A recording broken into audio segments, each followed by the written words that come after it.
What is good, everyone, and welcome back to a brand new episode of the Stay Attached podcast. Today, we are joined by a very special guest, the one, the only, the best golfer, one of the most handsome men, has the best beard in the Call of Duty scene, who was formerly worked at FaZe and Esports Engine, and now the co-host to one of the biggest shows in the COD community, The Flank. Ben, welcome to the show. Thank you, Mr. Dillon. I'm surprised it's taking this long for you to get me on the show. I know you've recorded a lot of episodes with a lot of people, but I appreciate you having me on. That was a W intro too. You like it? Covered all the bases there, yeah. Of course. I got you blushing a little bit too, Ben. So I always like when I can make Ben blush. See, he's all smiles to start the day. A good way to start the day. I hate this kid so much, bro. I'm just gassing you up, man. I'm just gassing you up. We'll get to all that. But Ben, enough with the smiles. We got to talk about what all went down yesterday, and if you knew anything before, because this caught me unexpected. I did not hear anything about it until it happened. The whole Boston breach situation. Was there some rumblings before it happened, or did this catch you by surprise as well? Because I was caught off guard. So I thought it was interesting because they were a couple days ago, prior to all of this, they were like co-investors in some like summer Rocket League thing, and like 2 hours before that thing was supposed to kick off, they were suspended indefinitely. And then a bunch of shit came out that like, you know, people were being asked to work for free. And so I thought that was really weird. And as like a side thought, I was just like, oh, well, maybe, you know, Auction Esports is like having some issues. Maybe they were supposed to get funding from Psionics and just never came through. Like, I don't know. So I think in the back of my mind for the last couple of days, like I've had the thought that something's going on over there. I saw that Crone tweeted in reply to someone yesterday that people have known about it for a couple of days. But I just didn't expect like it to be as like, it seems like a hard cutoff, right? Like the article came out yesterday that, you know, it's going to be over. Seems like there's still a board meeting and some other shit that's got to happen. But yeah, I mean, it's just, I feel disappointed you and I both know a lot of people that work there. Yeah. A lot of people that have gone through, some of your current teammates played there. I think people always wanted to see this org succeed. They do a lot for the scene. They do a lot for challengers. Oh, for sure they do. But what are your thoughts, man? What are your thoughts? I mean, I would argue they probably do the most for the scene as one of the new orgs. I feel like it's really only them in Toronto as the competition. OpTic obviously does the most, but they've been in COD. They are COD. So I'm talking about the new CDL orgs. So it's really sad when that stuff happens. Like it shows a team cares. It kind of looked like it reminded me of my Rocker organization in V1. Yeah. They did watch parties. They hosted their own home series events. They try to host as many events as possible to get the community involved. And like, it just sucks when things behind the scenes don't work out and they're no longer going to be in the space in pretty much any capacity. So it's sad to see, especially when they care so much. Boston hosted a couple great tournaments in Boston. It was awesome to go there and play there. But I really just feel bad also for like the staff and the people behind the scenes that work there, because usually they're very, very passionate. They don't get paid that much, and they're also like the first ones to get let go. So it's definitely really sad. But what do you think about like the whole rumors that, oh, well, I guess it's true. I don't know how true it is. I texted Purge and I was like, yo, what happened? And he said he like woke up, he found out, and then they were told they have to be out in like 1 day. Like, can you do that? Can you just kick people out of places to live with 24 hours notice? Someone replied, because I replied to like Tons tweet yesterday, and I was like, you know, just kind of making a joke. But then someone replied that like in Massachusetts, a landlord tenant can end a month-to-month tenancy of willing by giving a written 30 days notice. So the question is like, okay, so there's two issues here, right? There's the question of like apartments. We don't know who signed the leases, right? Like if the player signed the leases, has the org signed the leases? Yeah. If the org signed the leases and they're just kicking the players out as a like co-tenant, like a or like some other like subleasing situation. I don't know the rules on that, but I assume there's got to be some protection for subleasers at some level in Massachusetts. It's a fairly progressive state, so I would assume there's some rules. So yeah, this surely there's no way this is legal. As for the facility, I think they can probably just do whatever they want with that space. But I find that crazy, like, especially if they still own Helix and it's not like anyone's going to move it in that real estate. Like Yeah. those guys are leaving. Well, I mean, your flight's probably out. Like you're leaving Monday, right, for Riyadh? Yes, I think most players leave Monday. Most are leaving Monday. So like those guys still need a place to those guys still need a place to play the next couple Well, of I days. actually have some intel just from like the Boston players themselves because Boston, like the Breach team, Cammy, Snoopy, Purge, Awakening are still going to EWC under Boston Breach, but their Yeah. flights were originally booked from their home. So they were just going to Boston to practice there and then going to go home and then fly from there. So like it's kind of worked out in a way, but still like kind of sad to see and everything. But yeah, I mean, it's just always sad when people have to leave esports or they're selling their team or whatever. And I did hear that Boston like owns that Helix. So that's definitely, I'm sure, very expensive and not just a thing you could sell like that. So it's That's right. gonna be What I tough. don't understand, Dylan, is like what? So they're kicking them out on this is what I don't understand. They're gonna leave Monday. It's not like they're stripping down the space for parts on a Saturday or a Sunday, right? If they're totally unwinding everything, including Helix. Yeah. So why are they kicking those guys out and they have to be out of there by Thursday night when like realistically if they do any kind of capital work to the space, assuming that's what's going to go on here, not going to start till Monday anyway when they've already left. I don't know. The whole thing just seems Seems just a like little everything weird. with Boston. This is one in a couple of situations with Boston this year where it's just like it just seems like there's just a weird communication problem as it trickles down to people in the org. And the org never says anything publicly, right? They never really give a real statement, a real detailed actual statement about all the roster moves this year. They haven't talked about what we know behind the scenes about adjustments they made to the coaching staff. Like they have just their communication strategy and PR strategy has been really poor. And in this instance, and what was confusing to me was like people then tweeting out after this Jacob Hale article of the board hasn't met, right? There needs to be a board or a shareholder strategy on bankruptcy or whatever the hell is going on here, and it seems like that meeting has not happened. So like I'm just all this is just very confusing. Yeah. But moving on from the Boston stuff, which hopefully everyone can land on their feet, like employee wise that work behind the scenes, all the players and everything can get fixed. They can get other opportunities in the space. But I saw you tweeting the other day about the whole like OpTic champs thing and that article where they said like 16,000 people went to champs, which is crazy. That's awesome. And then I think you were saying that you think they turned a profit. Why do you think that is? And like, how do you think more events could start becoming profitable in the future?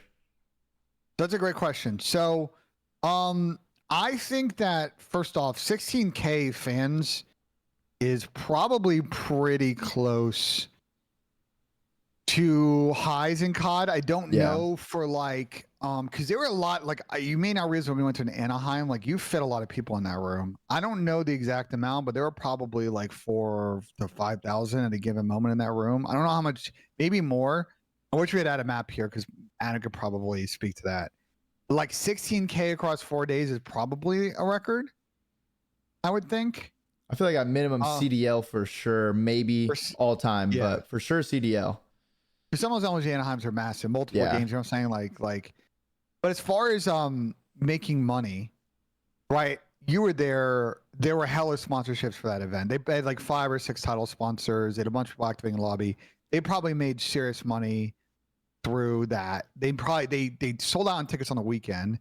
They sold out the suites. So they like, as far as gate, which they have to split depending on how the contract is with the venue or the local government on like how that comes. Like that's obviously a big take. Yeah. They probably got some money, I assume, from the league, some kind of stipend to run this. So some costs were covered off the rip. They probably got an incentive locally to run this, I would assume, based on the relationship with Allen. And then I don't know how food and bev costs are split. I don't know if they take any of that. I assume probably not a big percentage. So you factor all of that in, the cost of running the event, they probably made money, I would think. It's rare. It just doesn't happen. Most people that run esports events are going to, at best, break even. Yeah. If not, it's an accounting exercise. So I think I tweeted this, and then people like didn't quite understand my tweet. People thought I was like roasting them, and I was like, no, like I actually like people just don't realize like this is a massive W for OpTic. If they're able to run events and make money, like they were one of the rare orgs that can actually figure out the economics of running an event. Yeah, and make it a positive instead of just throwing away a couple $100,000 or even $1 million+ and just making it a tax write-off. So it's good that they like were able to do it right. And then I went to the event on Saturday, and it was one of the loudest events I've ever been to. I love the wristbands, how it had the lights. So like whichever team won a map, the whole arena, everyone wearing the wristband, it would light up on their wrist of the team's color that won the map, which was absolutely fire. But enough about like Boston and OpTic, Ben. We got to talk about the heavy hitters, the superstars. So I want to talk about you a little bit more. What was the first ever video game you played? Oh, first ever video game. Probably Madden something on the Sega Genesis. Damn. Madden. Oh my God. When was that? Madden probably like 90 something on the Sega Genesis. It was a really long time ago. I used to play with my one of my neighbors who lived down the hall from us in New York City. Yeah. On the Sega Genesis. That was probably like the first game I played.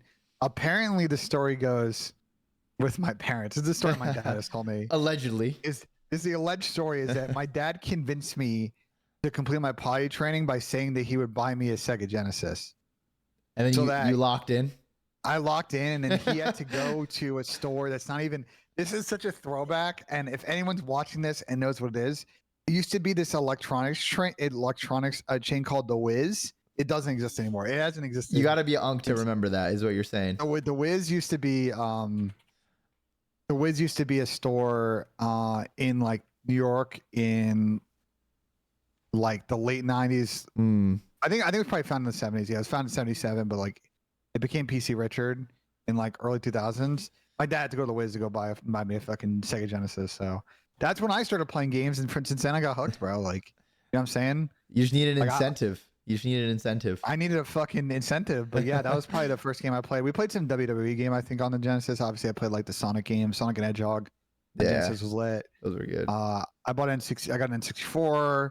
My cousin got a Dreamcast, and then the next console I got was an original Xbox, probably like mid 2000s. Okay, and then when did you first start playing Call of Duty and like learn about that?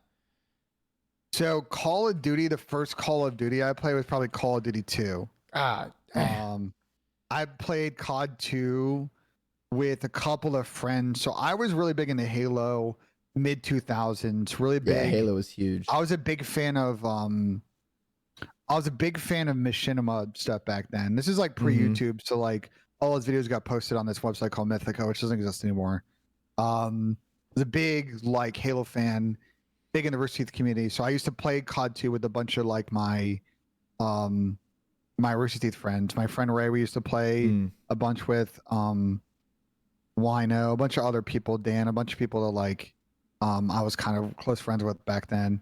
And so we used to play like just kind of private match COD 2, COD 3. COD 3 was fucking ass. And then COD 4, and I probably stopped playing with them like around Black Ops 2 because you had to level up. You know, you had to leave them in the dust. Roster mania.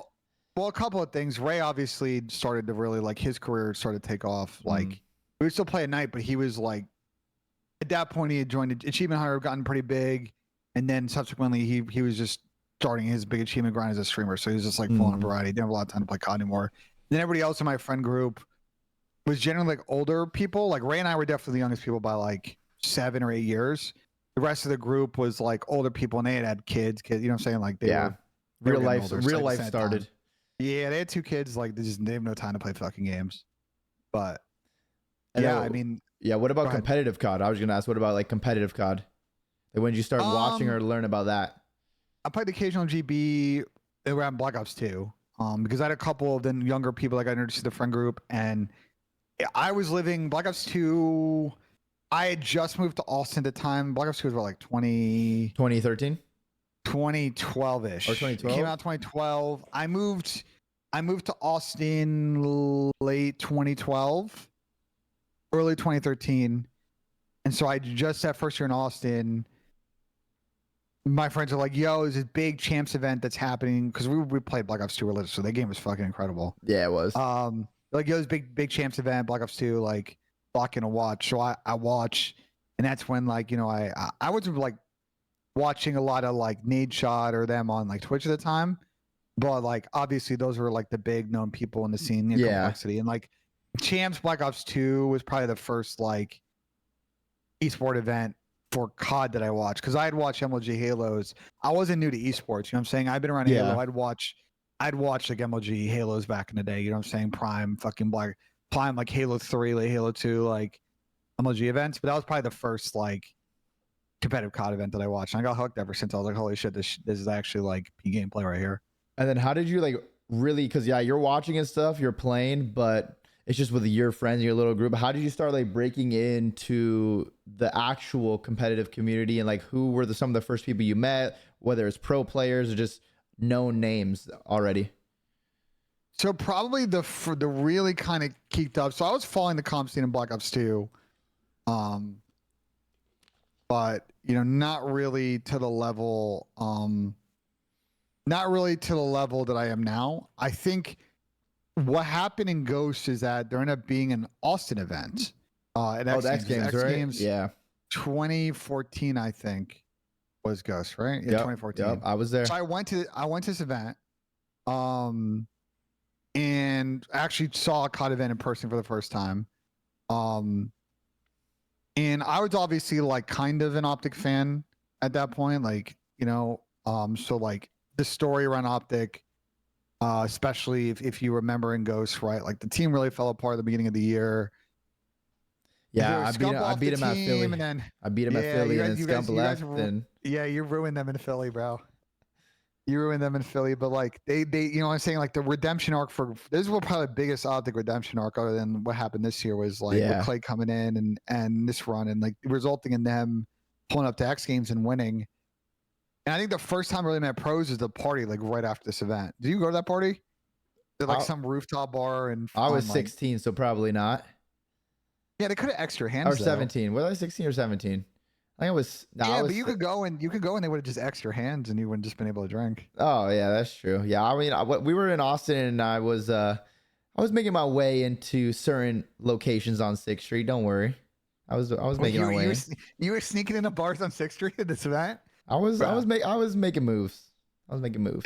This is prime, bro. Not to like digress too much, because you lived in Austin. We'll get to that, but like this was prime. This is like best like 6th Street time, because I think 6th Street now is not as good as it used to be. But this is back when like Buffalo Billiards was a thing. Like all of the prime 6th Street places. Now Austin's like been built up so much the last couple of years and all that shit. But like, yeah, I went to the post game party. It wasn't on 6th Street. It was like some rooftop bar, I think on like third or 4th Street.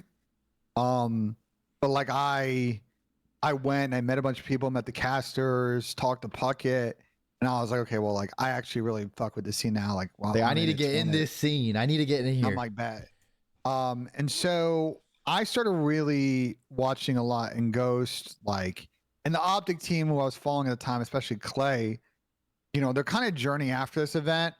Like they pull up to Anaheim, obviously, like they kind of almost could have really made a very interesting final. They bottled the Octane Dom so hard. It was bad. They should have. They literally could have won the event but it was really bad breakdown. And then it kind of went downhill from there. I think what's been reported since then is that G3, the team hit like kind of a low. They were all kind of trying to drop each other because this complexity situation was also kind of falling apart a little bit too.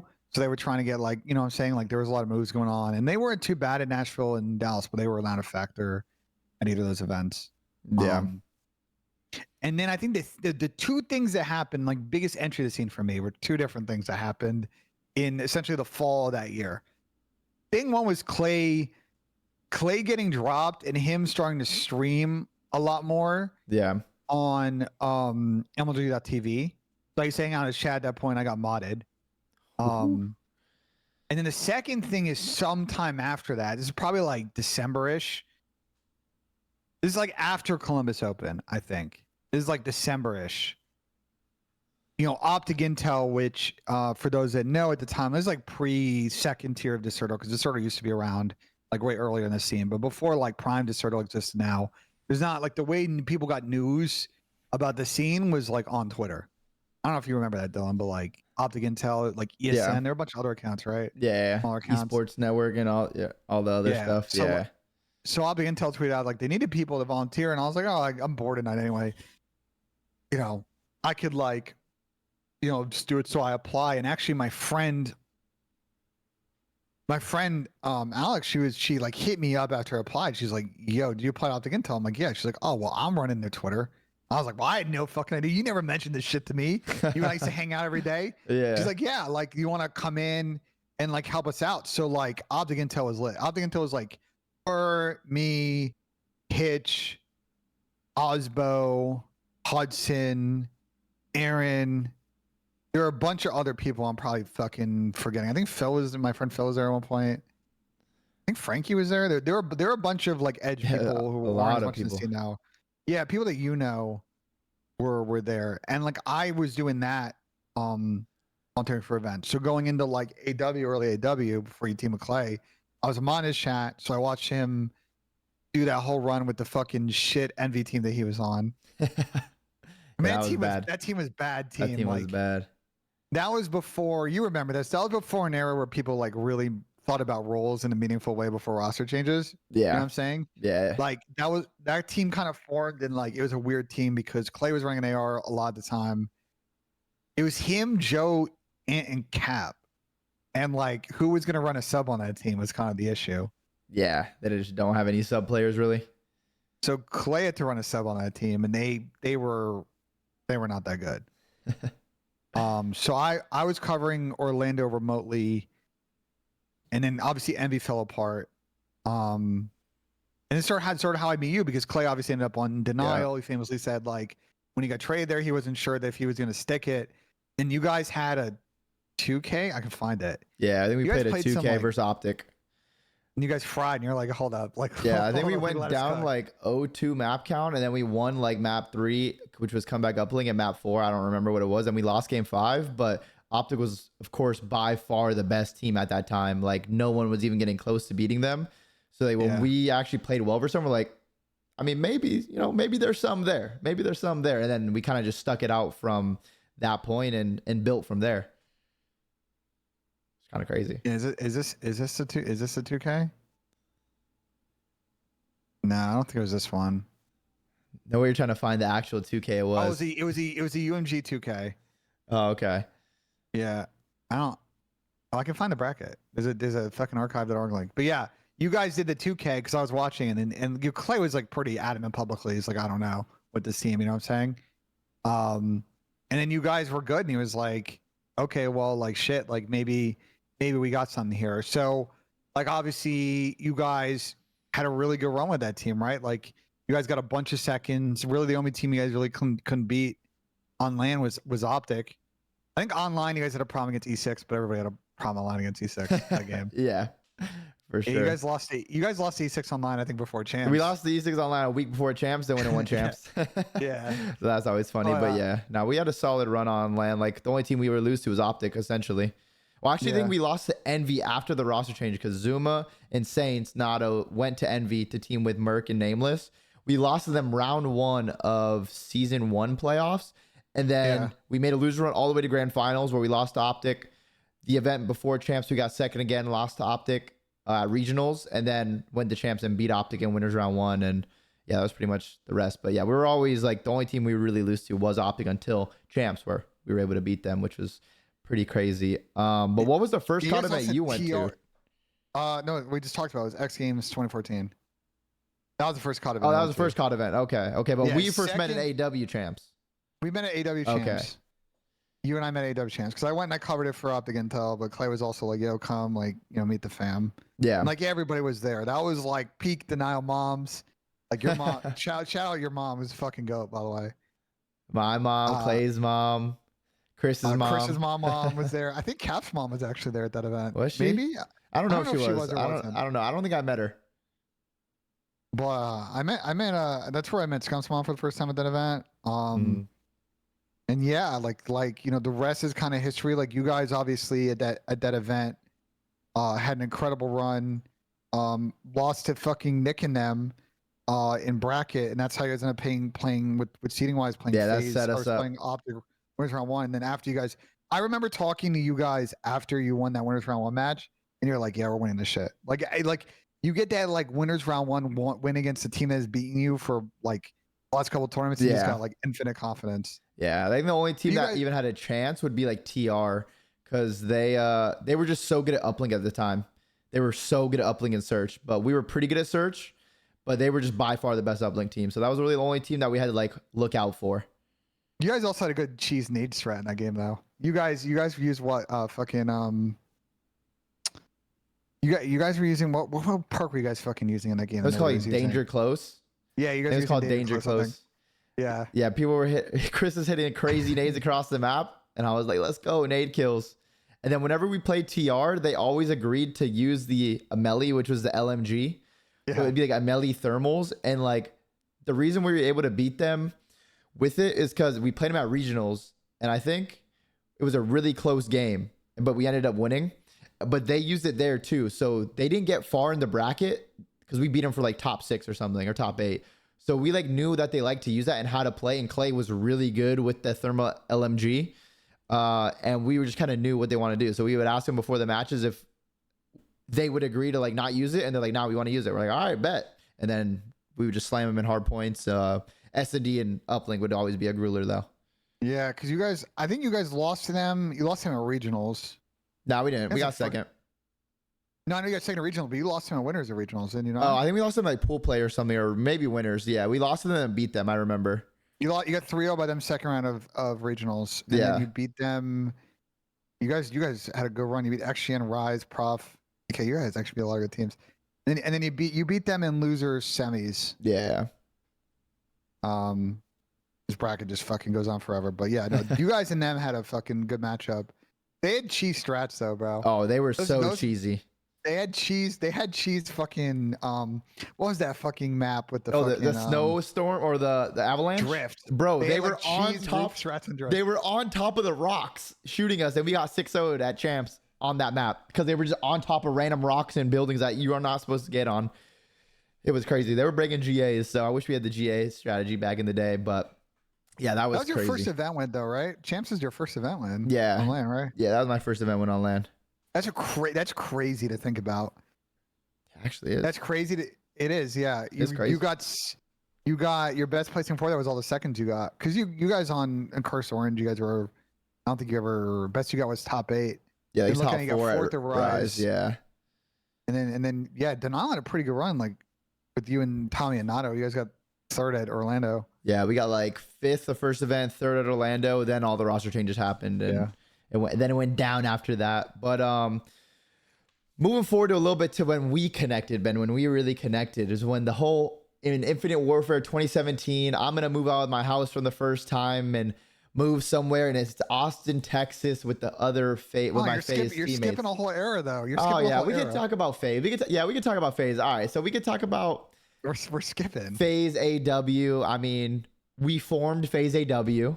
We were just really good. Myself, Enable, Zuma, Clayster. We won 3 out of the 5 events we went to. We were the only team that could beat OpTic. Yeah, it was a good time. So what was did we make you become a FaZe fan back then? Because I know you had allegiances at OpTic, but now you're FaZe Benjay. So how did that whole switch up happen? So the FaZe Benjay thing happened probably somewhere around like World Finals. Because you and I hung out at Dallas, where you guys literally just only lost like 2 fucking uplinks the entire tournament. Oh yeah, You we and I went hung out 24 at, and 2 map count. Yeah. Yeah. I didn't go to GFin. I didn't go to Columbus.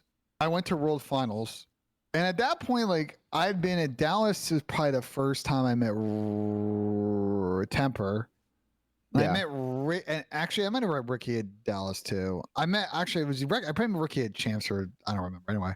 But like the FaZe thing really happened at finals because Clay and I in particular had become fans of FaZe CSGO, because Clay and I were like really hooked on CSGO around that time. It was 2015. This is like peak CSGO, you know what I'm saying? Yeah, the prime. You know, I hung out with you guys pretty much that whole event. Unfortunately. And now Oh wait, sorry, Unfortunate sorry. for me or No, unfortunate for you no, guys no. playing Wait, that something like I think I saw a fly in my room. I don't know what that was so weird. But now, yeah, we always had good times hanging out, Ben. Keep going, keep going. Yeah, that was the event where we went to a bro. That was the event where we went to a bar Sunday night after that event. That's my favorite Ricky Banks story. Was how Ricky ended up before we went to the casino that night. How Ricky would always be the one that found like the hangout spots at events. Like Ricky found some random bar in Bourbon Street, walked in and ordered 100 fireball shots. Do you remember that? I don't know if you were with us. I don't know. I don't think I was. I think I just stayed at the hotel with Tommy and was just walking around and chilling. That is true. You guys were not. Tommy and I were young. definitely- We were young bucks, so we would just walk around the hotel and This is just turned hang 18. out.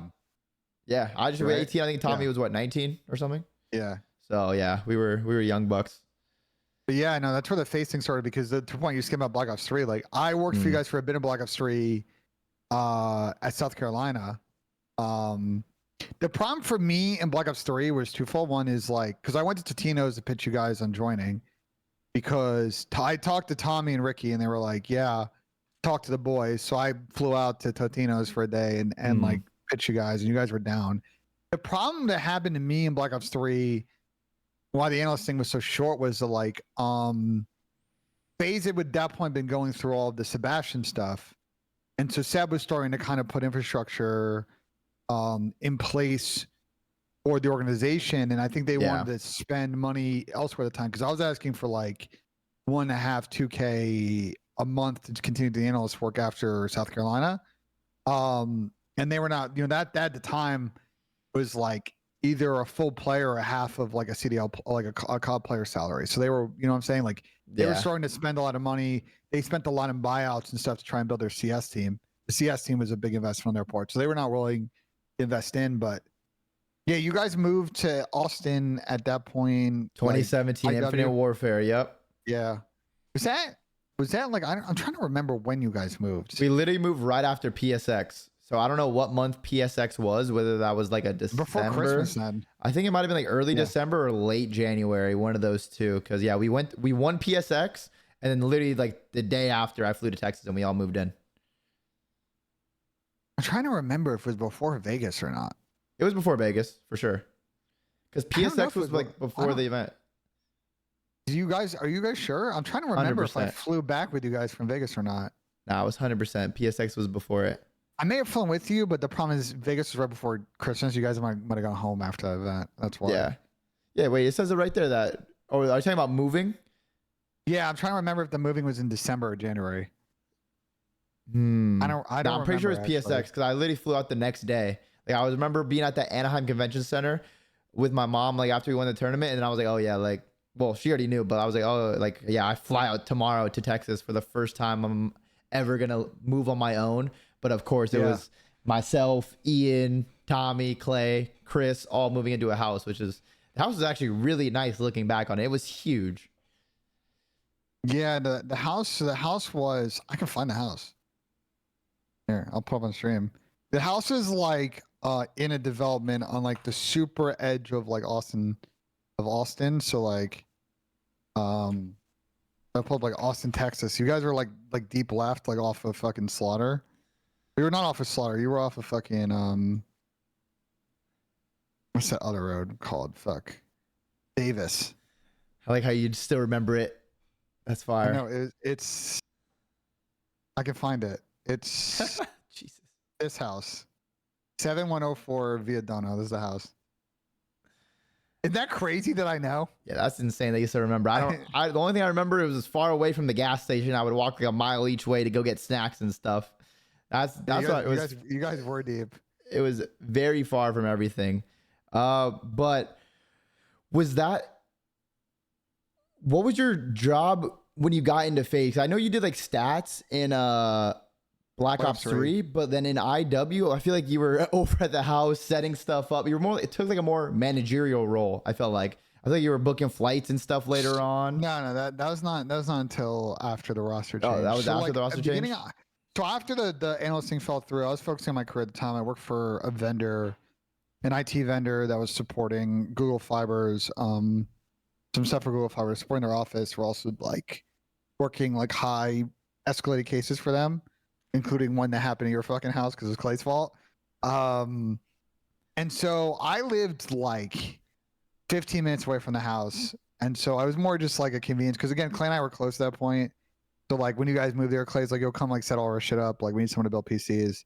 So I came, I built your PC, I Yes, built you did. Tommy's Thank PC. you. I don't know if I built Ian's PC. Ian might have brought a PC with him. I built a bunch of fucking PCs. We bought so much shit at Micro Center, which was Yeah. not close to the house. I just remember boxes were everywhere throughout the house. Boxes were everywhere at the house. It was literally a trash haven of just cardboard boxes from all the PC parts and everything that we were ordering and buying. It was insane how many boxes there were. I could show like there. I wonder if there's photos.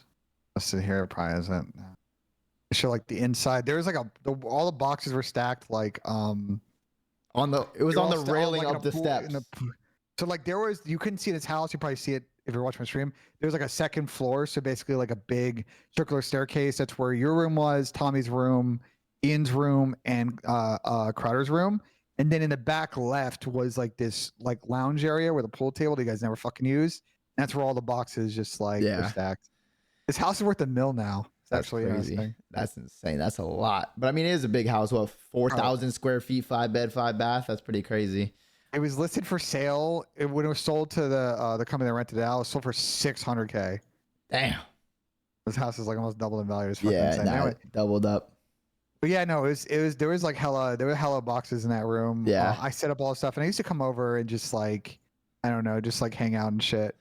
Like we went to the movies a lot. I think. Yeah, we did. We went to the movies a lot. Only thing I remember about living there was like Chris at the beginning. Me, Chris, Ian, and Tommy would go to the gym. Then we go get sushi. It was like literally gym, sushi, then scrim, and then we go to the movies like occasionally. Where would you guys go get sushi? I don't sushi remember. Place on Slaughter? I don't remember where it was at all, but it was actually really good. And we would go there. Chris and I, because eventually Tommy had his wrist injury. Ian got lazy and stopped going to the gym. Clay never went to the gym, no matter how hard we tried. But it would just be me and Chris every day after the gym going to that sushi place. We absolutely loved it. It was so good. But Ben, I actually have a couple questions about the behind the scenes at the FaZe house, because I think I remember one time where you overloaded the dishwasher and I walked downstairs and there was water and bubbles covering the whole kitchen floor. Do you want to explain yourself, like what happened during that? So what happened was, I think I had definitely smoked before that happened. No. And for some reason I was doing the dishes. I think I had cooked dinner there for some reason. And I was like, okay, I'm gonna run the dishes. And my dumbass put like dishwasher soap in the dishwasher. That's why I left to come home. And then Ian like spam texting me when I had gotten home, because I was like watching a movie or some shit, like with a picture of the suds. And I was like, do you want me to come by and like clean it up? And he's like, I got it. But yeah, no, that was pretty L play out of me. That's actually so funny. That was bad. The house was vibes. I think I know Ian and Clay have talked about it since then. I think like the tough thought for you guys, I think in that IW situation was, I think the vibes in the house could have been better. And I think especially Clay and Ian have talked about how I think their relationship, they didn't handle it, I think, in a meaningful enough way to resolve some of the issues. You guys had teamed together for so long, like they hadn't resolved some of their issues in a meaningful way, and I think that's why it led towards, again, Tommy had the hand issues, Clay had a bunch of shit going on, Chris had left to start preparing to come back, and that's why you guys bombed out of Anaheim. I think you lost to Cloud9 and losers bracket this event, right? Well, yeah. I mean, the only reason we actually lost to Anaheim was because Tommy had a wrist surgery the week before the event, so he's on drugs. Not good ones at the event to get you amped up, the opposite ones. Clay's got like a root canal or something. Then he was on some meds as well. So we literally went to the event and people are on other things and my teammates are on downers and they're falling asleep while we're playing. So, I mean, that's the only reason we bombed out of Anaheim. Like we realistically shouldn't have even went to that event. Because I mean, we were actually really good at that game. We just couldn't get over the hump of winning. I think we had 3 third places and 1 second place in the first 5 of 6 events. It's like we were really good. It was just we couldn't be United at the start. I think United was the one team we couldn't beat, because we eventually we beat OpTic at Vegas and then we choked. We honestly probably should have won Vegas, but we choked. We couldn't beat United I don't think we beat them that at the beginning of the season, but like we were just like the third best team, and we just couldn't get over that winning hump, and then that's what eventually led to the whole roster change. I remember being outside of World of Beer in Ohio because we got third at season 1 playoffs, I think, and we're like, bros, like we got to make a change, or like we got to start winning. Like we got third again, we have to start winning. And then I just remember everyone's like, all right, so we don't know what's gonna happen, but we're all just in a circle, like, but whatever's gonna happen is gonna happen. Is everyone okay with it? And then everyone just went down the line and was like, yeah, I'm okay with it. And then that's when the whole gunless thing started, and then it just got crazy from there. At one point, I'm dropped. One point, Clay's dropped.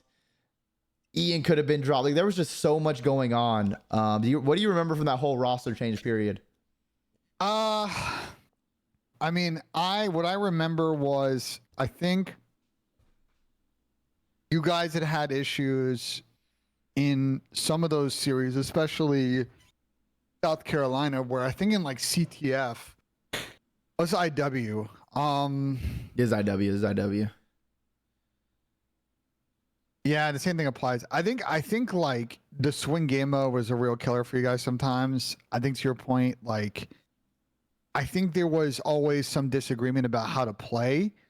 I think the way that you and Tommy were utilized as far as your pressure and pinching and how to approach like the sort of chaos that happens with those movements and spawn. I just think as a team, you guys are really on the same page about how you want to deal with it. And I just think that because that never got fully addressed, like eventually it all kind of led once you had that bad placing at Anaheim. I think it just kind of led to all that stuff coming to a head. You know what I'm saying? Like, I think at that point, you guys were kind of done teaming with each other. And that was when, like, you know, all the rumors started. Like, you know, were you going to go to United? Is Clay going to go to United? What's going to happen with Pierce? Because Pierce is trying to get off United at that point. And then all of that. I got suckered. That's when I got suckered in because at that point, Chris had left, right? Because he was going to go play for Echo Fox. Start to get ready to come back and play for Echo Fox. And so it was you, Tommy, and Ian, and Ian had fucking like no idea what was going on at that point. Ian's like needed advice on like moves to make. And so you know, I consulted him. I had said Pierce would be a good ad. We were obviously still wary of sort of some of the behind the scenes stuff with Pierce, but like obviously he was fucking incredible at that game. Yeah, he was insane at that game. And yeah, I started getting involved in IW because at that point I was starting to talk to Eric. Ian's like, yo, we want to bring you on when you're like coach, manage, whatever. So I was starting to come on in IW. I think right before finals, I got kind of my role mostly solidified, and got kind of onboarded to sort of being kind of a operations role to kind of oversee the team. It's unfortunate because you guys were actually like pretty good at the end of IW. Yeah, and I think if you had beaten Rise, we were just insane at hardpoint. Like we were so good at respawn modes, but our S&D was just lacking. Like we were so good at hardpoint, and like uplink we were pretty solid at, but S&D like it just wasn't up to par. I remember our first match we played on LAN with the new team. We played against Envy, and we went game 5 and lost. And I dropped 16 for the loss on throwback S&D, and it was tough. But it was that's always a rough first match and experience to have together as a team, like coming out and like losing. So I don't think that really helped at all. But I think just not search meta in IW is like deathballing, right? In a lot of situations, it wasn't like spread play for picks. It was like a lot of like spread, get info, and then deathball and get all the trades. Yeah, and that's why OpTic was so good at that game because they were like they were incredible at that strat. I think you guys sometimes struggled at that. But the flip side is you guys also were one of the better teams. The way your playstyle was and Tommy's playstyle was of like taking long routes and being really annoying in a lot of situations. But man, I think realistically, like if you guys had actually like closed out that uplink against fucking Rise on throwback, I part of me thinks you guys would have beaten LG. I don't know if you would have beaten OpTic, but I don't think we would have beat OpTic, but we definitely could have beaten LG for sure. I feel like you guys had played LG a couple of times and they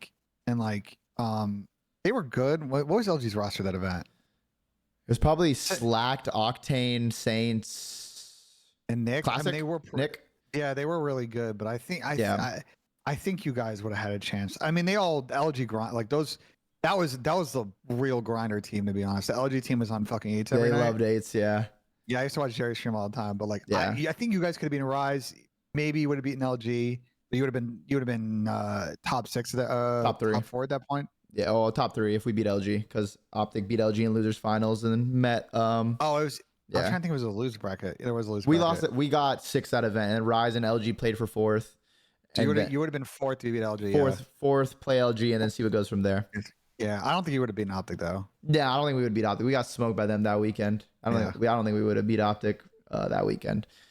But yeah, that was crazy. So you're working full time with like FaZe and everything at this point, booking flights, doing all that. Yeah. The World War II season comes around. It's myself. We make a crazy roster move. We bring back Chris Crowder, the first time a coach has ever been brought back to a professional play, which is absolutely insane. But we loved Chris, so we were down. And then we brought Priesta, and there was a lot of flack, not even about Chris, more so about Priesta. Remember the meme? Who the fuck is Priesta and why is he on FaZe? Like, can we talk about this? Can we talk about this real quick? Of course, Ben. We can talk about this. Two pressing things, and I gotta ask you a question about this. I have a question for you that I've still never gotten to the bottom of about this. So Preston played really good at the end of IW, and Preston was a classic case of a player that got slandered by his fucking teammates, talking massive shit about him behind his back to other players, and he was the saying best sucked. one for sure on Cloud9. Yeah, like it was clear if you watch his gameplay that he was very much technically gifted and an insane slayer. And obviously backed up. He played excellent World War II. But Pat and them had talked like massive. It was not just Pat. It was all of his ex-teammates that talked massive shit about him after that year. I want to ask you a question though, Dylan. Because you were trying to get Doug on the team. So what was up with that? You were trying to I wasn't trying to get Doug on the team. Doug was trying to take over the team. Doug would but there was a famous hold on. I'm not gonna let you slide here. There was a famous incident that happened. I wasn't there for this. I only joined TeamSpeak after it happened, and Chris was enraged, in which you had floated, like instead of picking up Preston, adding Doug. I don't remember. Do you remember? You don't remember this conversation? No, I don't remember that at all. Because Doug would literally just call and talk to Seb, and then he'd say, he's like, Seb promised me to have the team, and so Doug would be the captain now, which is crazy. But now I don't ever remember being in TeamSpeak and trying to pick Doug over Preston. I just remember Doug pretty much trying to leverage the owner and his power to just take over the team, and then Doug would decide who he wants on that team, which was a crazy time for sure. This was one of those situations. If anyone's starting an esports org, listen, Seb was in many ways a nice guy, but Seb was in many ways sort of a lot of a problem that you see in esports, where they want to be like fantasy GM. And the problem is that you can't make unilateral decisions like that without the players being on board. So like from my understanding, and I think Doug has talked about this a lot, because I feel for Doug. I think Doug also got screwed in this too. Oh yeah. I don't think it was really fair for any player in the situation. Him and Seb used to go to like parties in the Hamptons. And I think at one of those parties, you know, Seb had promised him this, but like he wasn't aware of like what you and Tommy wanted to do with the roster, but you and Tommy had discussed with Eric at the time. And subsequently it created this whole weird situation at the end of IW. Like clearly we were gonna move on from Pierce, and he was gonna go be like kind of anchor player in Echo Fox, and Echo Fox was really starting to spend at that point. So like that was understandable. So the transaction would be Chris and Pierce trading ways. But Doug had felt like wronged because Seb had promised this spot to him to be the captain of the team. Like literally. And like you guys weren't really willing to team with Doug. So that was like very messy in a way. And I felt bad for Doug. And Doug used to hang out like in our team speak and shit. It was like cause bro, that was peak team speak when like Doug used to be there all the time. Like Zinni used to come in team speak all the time. This is pre-wood chippers. This was like Chris's team speak. Yeah, the old days. Yeah. No, damn, we're past talking about IW champs, but like, yeah, no. So like the World War II team forms with you, Tommy, Chris, and Preston. I'm basically managing full time at that point. Actually not full time. I had a real job on the side too. Yeah. And you were booking us middle seats every event we went to. Yeah, I didn't quit that job I don't think I ever quit that job. I think I just started. I think I had an arrangement with them for travel around events and shit like that. Hmm. You made it I work. think. Actually, wait. I don't know. I'm trying to remember because I went to like the league and shit. There's no way. I think what happened. I'll tell you what I think happened. I think I quit that job at the end of 2017. I did the management full time. I Full think I time in wrote it out. esports. Yeah, I think I wrote it out until before New Orleans. I think I wrote it out. I think I probably quit that job before Dallas. Yeah. That's probably what happened. Yeah. Ask him who asked him to team with him in for World War II. Danny's in my chat. Did Danny? Was there a chance you were going to team with Dan? Oh yeah. I Me? mean, well, Dan asked me, I think after every event to team with him in Black Ops 3. Him or Facinto would come up to me, Bryce. They would be like, "Yo, leave FaZe and join our team." Which honestly, if I left and joined Rise and then team with Dan, I would probably have at least 5 to 6 more championships because like they were actually really smart. They just kind of lacked talent. So, but I couldn't leave FaZe. Like I just wasn't gonna leave FaZe. I was like, "Nah, I'm sorry." Even if like FaZe got like 12th that event, I'd be like, "Nah, I'm not leaving FaZe. Sorry." But they literally would ask me to team every single event from Black Ops 3, IW into or was it Black Ops 3? Yeah, Black Ops 3 IW into World War II. Literally every game, every event, they would literally try to get me on the team. But yeah, I definitely would have probably won a lot more chips because, like I said, they were really smart. Whereas like the difference with our FaZe team, we weren't really smart. We were just really talented. So our talent would bail us out. But if Rise had a little bit more talent, they would definitely could have like closed out because they were a consistent like top 3 team in like Black Ops 3. Of course, Rise in World War II was really good. Yeah, you guys were good in World War II though. That's Oh what yeah, we getting were to, solid. like- Yeah, we were solid in World War II. So like What do you mean? What do you mean solid? You won a fucking event in World War II. we did. I know they won more though. Like they had a fucking run Yeah. in the spring, but Mainly Black Ops Yeah. 3. That's I think the biggest time in Black Ops 3 when like because we were so bad at that game and they were actually pretty damn good. So that was like the biggest time where it's like, I yeah, don't know how you guys were so bad at Black Ops 3. because we just weren't like smart. And like VOD wasn't a thing back then. Like people didn't watch VOD and go over strategies in depth and learn. Like you just showed up, you played 8s, showed up at the tournament and played. That's it. It's And like, insane because if people actually watch VOD, it would have been oh, so. bro, like, if the first team that watched VOD would have won everything, like with ease. Like if you could send one player to lead a team right now back then and show them how to watch VOD and what to do, it'd be so easy. Like that's why JCap won at Black Ops 3 at the end because he would just sit there in 8s, watch the mini map, and then be like, and notice the good things to do, how to block, how to anchor, how to get the good spawns. And that's why their team won because he would just teach his teammates what to do.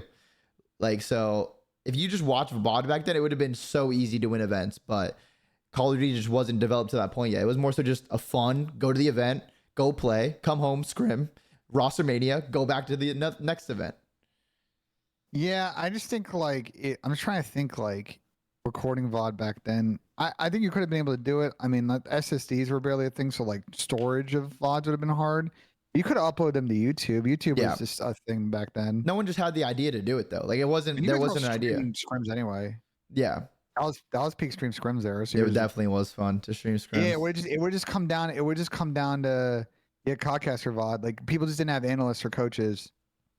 Theater, you could have gone back. Yeah, And Wait, then they did have. I'm trying to think. Do you? no, they had theater in Black Ops 3. It pretty is sure. Black Ops 3, but Codcaster was Codcaster only on. They had Codcaster in Black Ops 3. Yeah, it was Codcaster or at least Spectator. Like it was something like that. I don't know. I think it was Did that work Codcaster because you online? saw the mini map. I don't know. Yeah, I don't remember if it worked online or not. Yeah, I'm not sure. But yeah, to your point though about VOD, people actually watched VOD back then. They would have gotten Oh, they would have been way insane. better. Yeah, it would have been Yeah, they would've gone way insane. You would have better. won every event if you actually watched VOD back then, but it just wasn't developed to that point yet. Fast forward a little bit though. I just want to get hold on, but we watched VOD in World War II though, because we used to go. We used at the to end. like. At the end, I think we started like literally right before champs, and that's when we got like actually really good right before champs. We just didn't take it serious enough in World War II because the problem with World War II is like. So you guys had an iffy start online that year. Yeah, we were right? not good Jeez, online. Fucking online. You had to go to Dallas. The fucking bomb threat happens before you even play a fucking game on Yeah, Thursday. had to go through open bracket. Play 11 or 12 straight games on Friday, which is insane. I don't know how you guys did that. You guys get fourth that event, which is tippable. Yeah, it's insane. Go to fucking Montreal, get third. which was not too bad because you guys had lost. That was a cheese event, bro. Because you guys waited till midnight to play on the first day. You guys got iced on day one of that Oh tournament. And yeah, then made a run. yeah, Yeah. And then you guys it was just weird. Like Atlanta, New Orleans, like hard point let us down, and then like stage one, it all kind of clicked when you guys were rolling to like blow up the team. But like you'd go to the league, you guys were always good at the league. We go to the league though, but like we wouldn't like your point now. People would sit there and watch VOD for like 2 hours, like VOD for an hour, 30 minutes before scrims, like 2 hours. We used to go back and watch the matches, like after, you know what I'm saying? And then yeah. we'd watch like eights or whatever, but we didn't sit there like Chris and Ian or Kristen and you guys just didn't sit there and like super break it down the way people do now. Yeah, we didn't You know like what I'm saying? calculate everything. Like, oh, you need to be here to block this spawn. You want to Yeah. get these spawns by pushing this out, spawning them all as far as you can, and getting the close spawn. Like, we didn't really break it down and everything like that. Yeah, but that's when I think it started. Like, end of World War II, into Black Ops 4 is when I think VOD. That's when it was like starting. Like, people were really starting to get nerdy with it. And then fast forward a couple years, now it's like an everyday thing that everyone does. But Danny's in my chat. Dan says I had TJ. Let me in the chat said I had TJ in Atlanta watch VOD and he was mind blown. no, I mean, bro, if my teammate told me to watch VOD back then, I'd be like, wait, what, really? Like watching VOD, like, and really breaking it down, not just watching it, like actually meaningfully trying to improve and stuff. Like it just wasn't a thing yet. But I gotta fast forward a little bit, Ben. Yeah. To your time closing at FaZe. What happened? Like, why did you end up leaving FaZe and then going to Esports Engine when it all happened? And what year did that happen, actually? So that happened Black Ops 4. So World War II, pretty good year. You guys get a pretty good placing in champs. Bring on won it. RJ. Bring on RJ after Seattle. You guys slowly get better at hard point. Role changes. President's running an AR at that point. Like if the TK, you guys played better at the TK, I think you would have smoked.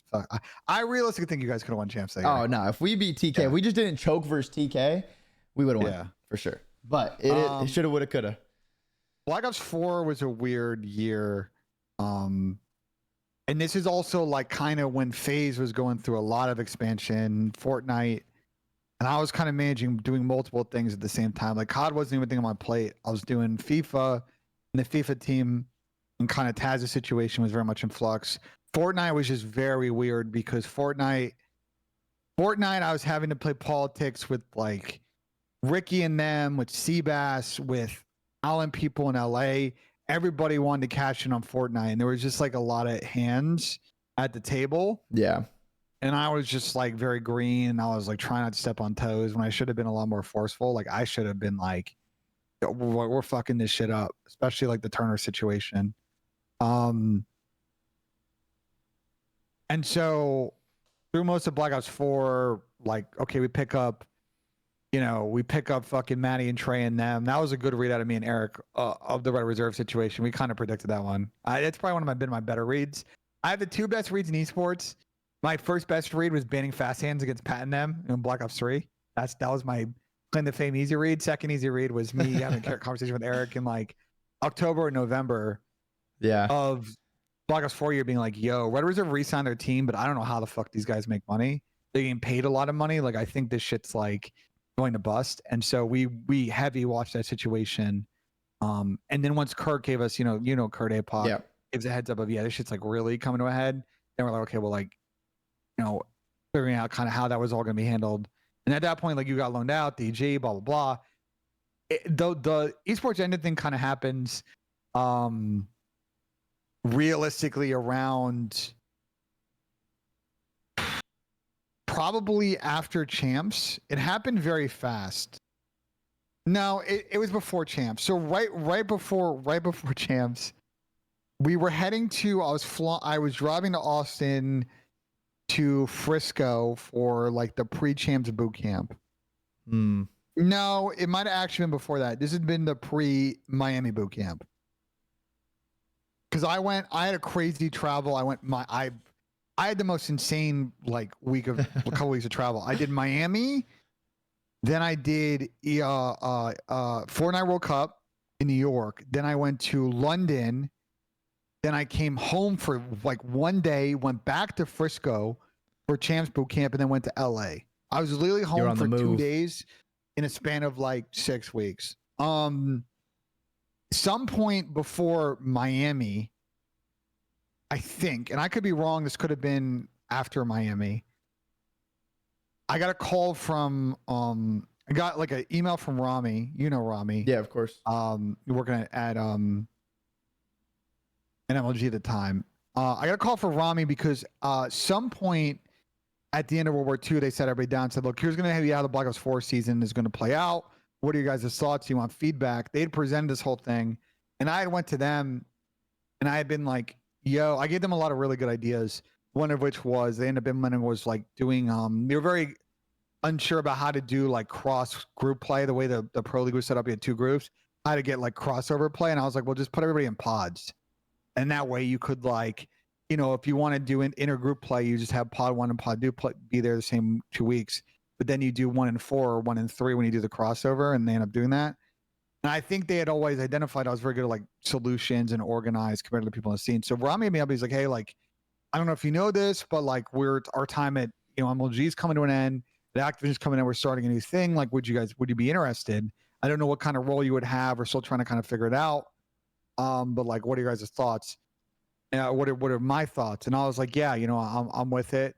Just kind of let me know. He said, I bet. Him and I then had another conversation after Champs. This is probably like end of August, where I talked to him, this guy named Kyle Liebel, and I don't think Adam was there. I think it was just him and Kyle and Spencer. No, I don't think Spencer was there.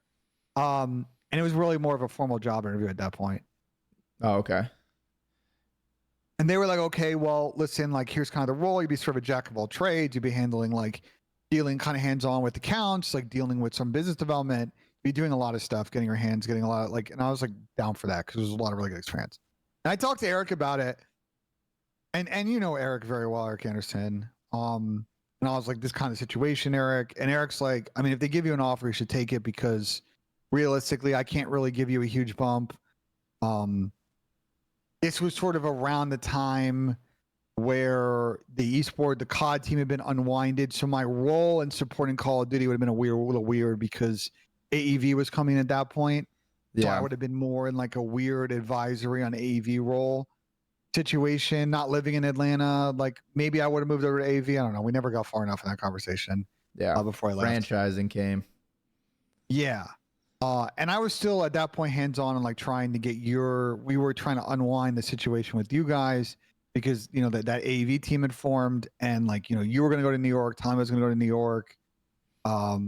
Trey was going to New York. Maddie was going to London. Who do we sell to Minnesota? ASIM went to Minnesota. So we were trying to deal with all these outgoings with or negotiating with all these teams. So originally Rami told me like, yo, like this is gonna be like a December thing. And I think what happened is that when they formed Esports Engine, right? I don't think they expected all of these teams and all of the Call of Duty stuff to come quickly to the table as it did. Like, I think from my understanding what happened, I don't think I've ever talked about this. I think the reason I got hired is because like all of a sudden after they formed the company, right? Because they were trying to negotiate Halo. Yeah. They're trying to get some stuff for challengers. I think all these franchise teams went to them and been like, yo, like we need help running our events. They're like, oh shit, we don't have enough manpower, right? They brought over the 20 or 30 people that had been in MLG, but they didn't have the manpower. So that's when like I got a phone call then probably early-ish mid-September. Like, hey, remember how we said we needed you like in December? Would you be willing to start like end of October, beginning of November? So at that point, I was like, oh shit. So I sat down with Eric. Eric said, take the job because the offer was more than he could pay me. So that's how I pulled the trigger on it. So let's go. My lease was starting to come up to, I actually timed perfectly. My lease is coming up at the right time in Austin. So I didn't renew. And then I started to figure out like the Columbus move. And I moved to Columbus like middle of October. And I started that job like 1st of November, I think. Yeah. And Esports Engine was really interesting in the beginning. And so you guys would just put events on for COD, like just help the teams that wanted to run events just host their home series? So we were doing a couple of things. The early clients that I had were, I was working on primarily challengers because there was a lot of shit that hadn't been figured out in challengers, Hmm. unfortunately. So that was a very intensive exercise with like me, Adam, and Casey Kramer. And then Johanna had to come in on a couple of those conversations because there were, like, for example, like, no, because they were so focusing in the league to start, no one had like really figured out, oh, we're gonna have this London and Paris events. How the fuck are we gonna find all this gear in Europe to support this event? Yeah. So then, like, that was a big conversation with the four of us, and then like Casey and I and Adam end up being tasked to kind of figure that out. Shout out to EGL, they really helped out with that. And then so supporting challengers is crazy because there's so much to figure out with launch event. The key thing with challengers was also like all of these franchise teams are running events for the first time, and then they had no experience running a challengers event. So we were coming in supporting. We'd come in with, you know, all the gear. The gear would get there. We come with the gear, the like, all the refs and all of that. So like the business deal of all that had been agreed to before I got there. So that wasn't a one, like one of the, you know, especially in the middle esports engine, like I was negotiating, hammering out deliverables, like contracts, like that contract had already been like going through like sort of the vetting process at Activision. Like they've already agreed on business terms. So I came in, I was purely just kind of like on execution on that front. I was doing that and the Huntsman event were like the two biggest things I was working on at the time. Oh, that's the one that was supposed to be in Chicago, right? Yeah, I helped out a little bit with the New York stuff, and I helped out a little bit with Halo. But someone was already running point on all that before I got there. But yeah, Huntsman was probably the key thing I was working on. And that event would have been fucking insane, Dylan. I know. I wish we could have went there. That'd have been amazing. It was a very interesting building, Wintrust. The stage layout would have been pretty cool. The walkouts would have been sick. We had a lot of activations. The coolest one, and this wasn't my idea. You know Ethan, right? Yeah. Esports Engine, old Ethan. This is Ethan's idea. I'm giving him 100% credit on this one. Ethan's idea, we sit in the office one day, and like our office, Esports Engine office is pretty sick. Like it was a pretty open floor plan. You know, like sometimes we, especially on Fridays, we had a keg in the office. So like usually around like 4 p.m. we'd start just like, you know, getting pints going. And one day Ethan's like, bro, like, we're just thinking about a space like at this event, like what, you know, Hector and you know, Andy at Energy at that point have been like, what other stuff can we do? And Ethan's like, bro, the Chicago Huntsman, why are we not doing like a portable axe throwing thing at the event? I'm gonna look this up. Ooh. So Ethan did research and found out there were companies like in Chicago that would like roll a truck.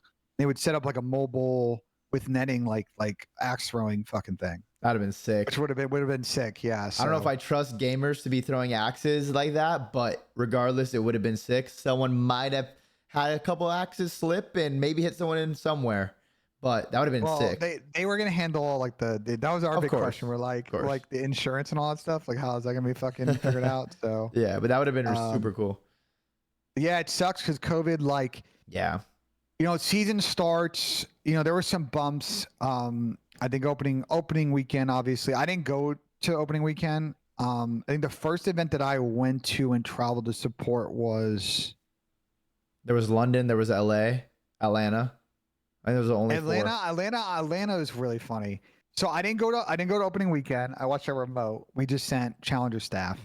London, we just sent refs. London was a shit show though. The planning for that event, unfortunately, the old London organization, they did a terrible job planning for that event. There were a lot of issues, and it was just a poorly ran event. I think virtually everybody involved can speak to that event being poorly ran. Atlanta was the first event I went to, but I actually wasn't going to get flown out to work that event. I just went out because, like, you know, I was friends with Chris and RJ and MC and all them. Like, I'd get home from work and just like hop in TeamSpeak, but then post scrims and just like shoot the breeze. So like begging me to come to Atlanta. So like, okay. So I like paid for my own flight to go to Atlanta. This story is really funny. I never told this story. So I go to Atlanta and I get there on like Thursday and I check in my hotel. And I go to this like event. People are like, "Oh, this is like pre-event that's happening at this like land center." I don't know if you went to that event.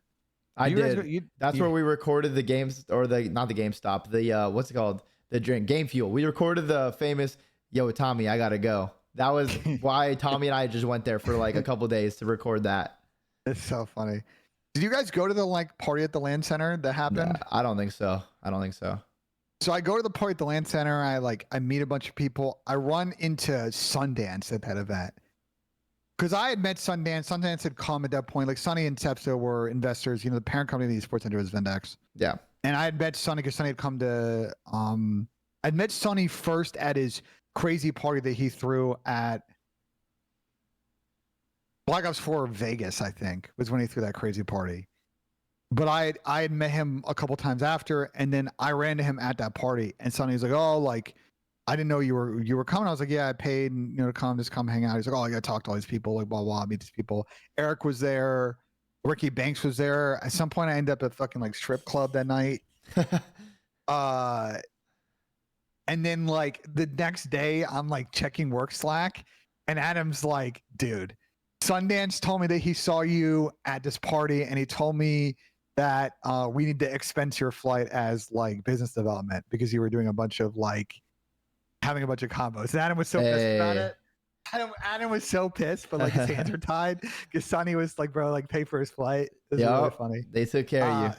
So I didn't really work Atlanta, like, which I probably should have, because Challengers Atlanta almost didn't happen. There was a big incident at Atlanta where anyone that went to the Halo event recently probably saw the way that venue was laid out, that it's like only one bowl. Like there's not a second level. There's not like, upper level of like suites and stuff. It's like a one bowl, and there's like a concourse, and the concourse is not that wide. And the concourse is where they laid out all the Challenger stations. And unfortunately, the tables, and this isn't McCarty's fault. This I'm blaming squarely on the production vendor that was sort of, how do I say this nicely? The way that it worked year one of the CDL, Esports Engine wasn't the production vendor. There was a event production firm that rolled the same stage and all the production stuff, and they amortized the costs of all that stuff to all the teams. The teams would pay a one-time fee, and then this entity would run everything. And they did a terrible job of laying out the Challenger stuff because the tables they got were too wide. And so what happened on like Tuesday of the event, Tuesday night, the fire marshal came for a walkthrough and was like, we cannot approve this event because the tables are going across the barrier in which there needs to be enough room for people to enter and exit the bowl. And so either you guys have to get thinner tables, or we're not going to certify this event, which really would have meant Challengers wouldn't happen. Damn. So like they're scrambling like Wednesday to find thin. Anyone that played Challengers at Atlanta probably was confused why the tables were so narrow. They had to find these like narrow tables in Atlanta so they can fit them. So I probably should have been asked to work that event because we flagged as an issue like 2 weeks before. Yeah. And didn't get addressed. So anyway, I didn't really work Atlanta. I just sat there and drank fucking. Just had a good time. I drink White Claws all the time. Yeah. You had a good time watching COD. Yeah. Phase 1. I think my funniest story from that event is MC won the MVP. And then afterwards, they had like a fan activation after they won, and MC made me hold the MVP trophy for like an hour. That's gonna work out. Good little arm workout. I'm sitting like hanging out with like RJ and who else is there? RJ, Nick, like a bunch of other people, just sitting there like watching him do all this like fan meet and greet shit. And I'm just sitting there with this like crystal fucking MVP trophy in my hand. I would hold on to it because there's nowhere I can. Because you're the MVP, Ben. No, you're the MVP. That's why. I'm just like, bro, what the fuck is this? So like, no, I just had a good time. We just partied in Atlanta. The first event I worked was LA though. We worked. LA was a weird event. Right before COVID. Right before COVID. It was a combo. It was a combo like LAG. OGLA, so it's not even Thieves. Yeah. LAG OGLA event. They did it at the Shrine Expo Hall, which is a very old school venue. They had dungeons in there. It's a very cool venue for like raves and EDM artists because they block out all the windows and it's very dark in there and it's kind of got a really cool rave vibe, but it's really bad for like esports events. Yeah. Kind of, because there's a lot of activation space. So like Challengers, the lounge areas were really nice, but like it was a big empty space that wasn't the prettiest because it's a Super Bowl building. It's also wicked fucking expensive. I have no idea how much LAG and OGLA paid for that event, but my guess is costs were probably that event was too expensive. My guess is that was probably like a $2 million event because damn, $2 million is crazy. Well, it's because I think the venue was very expensive. Even though OGLA was parent company was who are the fucking people that own Staples Center? What's the name of that fucking company? This is a Ben question for sure, Ben. You're gonna have the answer to this. There's some fucking company that owns, oh god, what the fucking name of them? AEG. So AEG is this big multinational corporation. They owned at one point. They were one point part of like the Immortals OGLA group. So that's how they ended up at Shrine, because AEG was an AEG venue. But AEG didn't give them like any like discounts. What? That's kind of weird. Yeah, because the venue was very expensive and the labor in that venue was very expensive. Yeah. So just quick, like not too sidebar. When you go to venues, oftentimes venues will have an exclusive vendor that does food and beverage or rigging or security, like all the functions of the venue. And they sometimes like can be very expensive. It's not just like union bullshit where like you got to have shadow positions and time and a half overtime. It's like they're pure just labor costs. They just make up money, right? Yeah. Like internet is a good one. Like Smart City, everybody in the esports industry hates Smart City because obviously for an esports event, you need a lot of internet, you need a redundant line, and Smart City just makes up numbers, right? You'll do an event, they'll be like $100,000 for internet or whatever. Damn. So on top of LA, just pure like teeny cost to LA, like hotel costs in LA expensive. Everything's just expensive in Los Angeles. Yeah, it is. I think they didn't get a break on the venue, so I think the whole thing just costed like $2 million plus. That's insane. But that event should never have happened, because what had happened was, this is like probably 3 or 4 weeks after COVID had been a big thing in Asia at the end of December and came over to Europe. So we had sent a bunch of people to operate the Paris Challengers event, which don't get me started on that shit show. And they got really sick coming back from that event. And I remember a conversation, a big stakeholder conversation about a week before that event with us. I don't remember if Johanna was in that conversation. And God, what's her face? I don't want to say her real name, but I'm trying to remember what her tag was. Jackie Felling. You remember Jack Felling? Yeah. Yeah. So Jack Felling was in a conversation because she was intimately involved with a lot of like event planning. And we had sat down and we're like, what do we do about COVID? Obviously, some of that decision was out of our hands because Activision Legal really had the ball on that, but nobody really knew at that point how bad COVID was, right? Yeah. So the funniest thing is we're just like, you know what? We just need to have like a lot of hand sanitizer and just like Clorox stations. Hey, that's good. That's smart. Keep everyone sanitized. And I'm just like, and I think the teams are freaking out too. The JP's in my chat, like teams were like really afraid about flying on like commercial flights. I think some people ended up taking privates. I think That Dallas event Empire probably- did. Yeah, in that retrospect, that event I think should have gotten canceled. Yeah, but I don't think anyone realized how bad COVID was until like for everyone, it wasn't real until the NBA shut down. Once the NBA shut down, that's when everyone was like, "Oh, wait, this is like really was that Rudy real." Gobert? Is that the Rudy? Yeah, Gobert when he thing? started touching all the mics and everything, and he becomes like the first player to get COVID, which was crazy. But like once the NBA stopped, everyone was like, "Oh, wait, this is serious." Like before that, it was like, "Okay, this might be something," but the NBA happens, bang, everything shuts down after that, and yeah. So that was a real interesting time in esports. Yeah. Because I had been in a lot of early CDL meetings. I'll say this: early CDL was, I think, very poorly planned. And that's not. I don't want to put that blame. That blame is not on like people like Johanna. That's on people that were there before her, that had been planning it for a couple of years before, like all the NFL people that were hired to come over to operate it. There were a lot of people in the shadows that I'm gonna like peel back the curtain a lot more.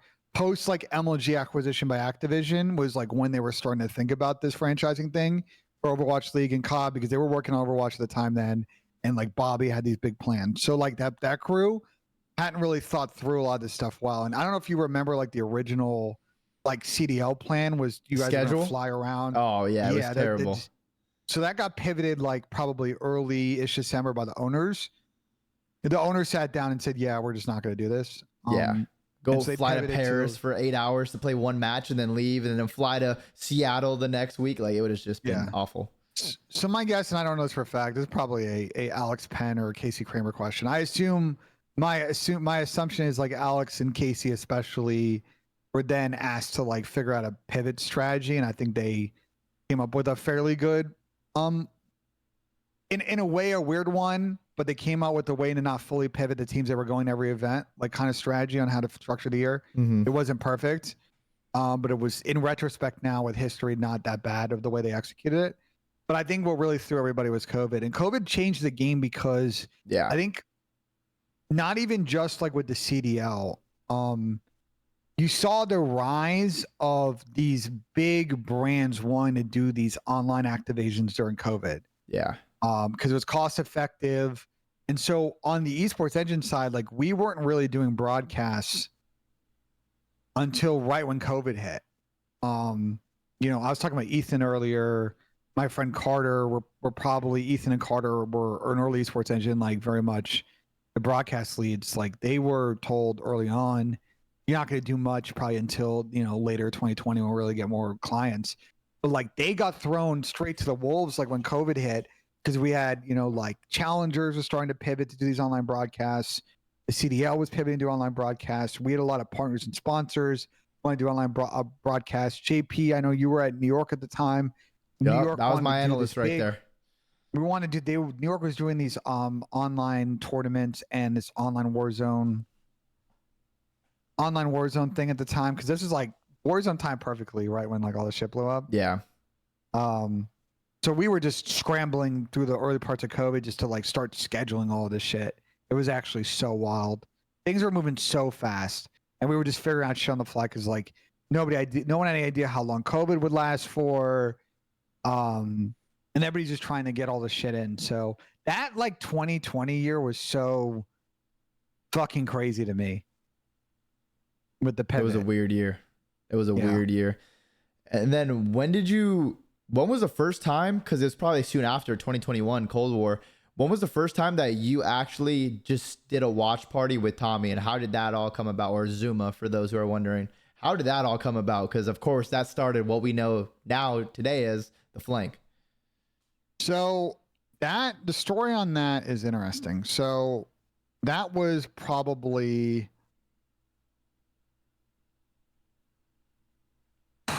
we weren't doing our first real watch party was like champs. I think Tom was doing some watch parties like later on that year, but the first time we did a flank was like, I think like it was really January, late January, early February that year. I think was our first episode. I'd have to go back and check. But at that time, then,